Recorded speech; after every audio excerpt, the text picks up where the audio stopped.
Give it to your husband whenever he asks of it. Never you deny him his food. That food is his own. Okay?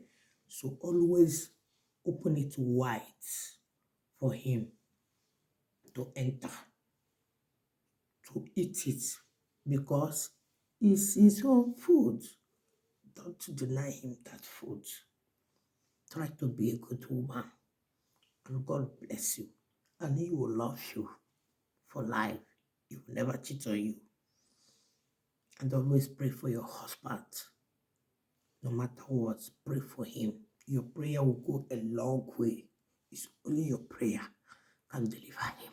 Whatever he's doing that is not good. Yes, pray for your husband always. Wish him good. Wish him well, because he is your king. I love you. Share this video. Follow this page. And like us. More is coming. We love you. See you in my next video. Don't forget to give him the food.